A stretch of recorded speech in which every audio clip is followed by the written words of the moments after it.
Yo, what's up guys, just got a short video for you today, and that is to show you a way that you can get some free smithing XP. In order to take advantage of this, you need 89 smithing and you need to have access to Prif. Now you can't just jump straight into doing this method, you actually have to do a bit of work first, and the work that you have to do isn't really anything big and it really doesn't take that long, and it's definitely worth it if you want to get this free XP. So what is it you're going to be doing? Well, you're going to be opening crystal chests using crystal keys. In these chests you'll get a variety of items, and those items will most probably pay you back all the money that you spent on those crystal keys. I opened 1,000 of these chests back in October and I broke even, and just yesterday I tested this out with around 500 keys and I actually made like 500k. I actually think the prices of the items that you get back from the crystal chests are a lot better now than they were like 5 months ago, and the price of crystal keys has gone down just a little bit since then, so that adds on to that little extra profit. Now what are these items that you can get from the crystal chests? Well, there are like seeds in there, like the yew seed, elder seed and papaya tree seed, grimy lanterdimes, and they also give the tooth half and the loop half of the actual key. They have some adamant and coal ore in there, rune halberds, rune items, a couple of talismans, a rune bar and some gems. And with every single one of those items you'll get an uncut dragonstone as well. On top of that, you can also get extremely lucky and get a piece of dragonstone.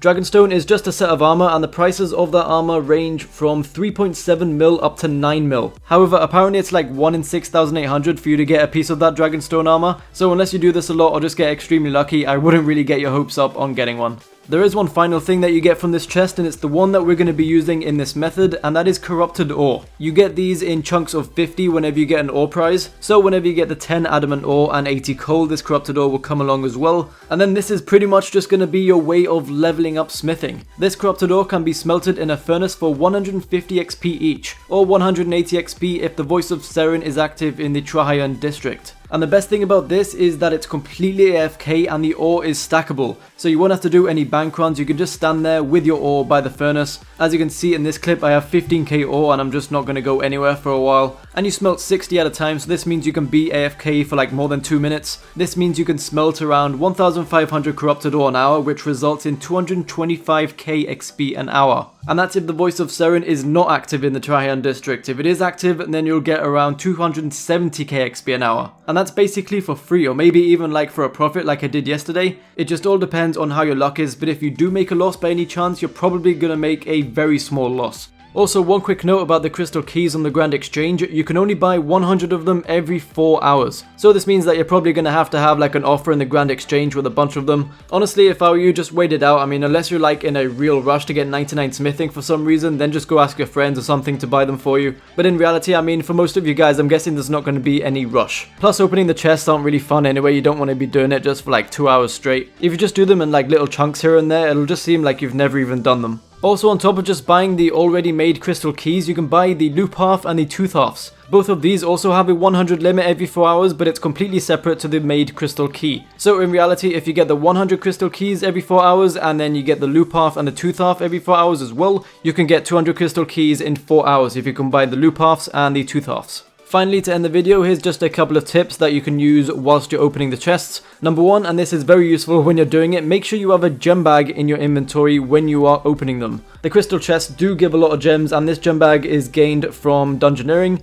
I think it's like 20k dungeoneering points or something like that. Actually, the gem bag alone costs 2k dungeoneering points and it can hold up to 100 gems. However, if you purchase a gem bag upgrade, which is the 20k dungeoneering points I was talking about, then that can hold up to 60 of each gem. So if you have enough dungeoneering points to get that upgrade, then I would definitely recommend doing so. And when you're using that, just make sure to empty it into your bank every so often. And also the second tip is just use a beast of burden. That will help quite a bit. That will just help you like hold some stuff and also some extra keys as well. I found it was good to take around 15 to 20 keys in general, because after that you're just going to have like a full inventory of stuff. And also the final thing isn't like a tip, it's kind of like a necessity that I forgot to mention earlier. Only open the crystal chest that's in Prif. If you open the other one, then it just does not work. Well, I mean, it works. I mean, you'll get the stuff from the crystal chest, but I mean, you won't get any corrupted ore from that other chest. So make sure you're using the one that I'm using, that's in the Trahayan district, which is south of Prif. As long as you're using this one, you have a chance to get some of that corrupted ore. Also, something else that I forgot to mention, I think you get around 500 corrupted ore every 100 keys. At least that's what I think the average is. Back when I did my 1000 keys video, I got 5k corrupted ore there.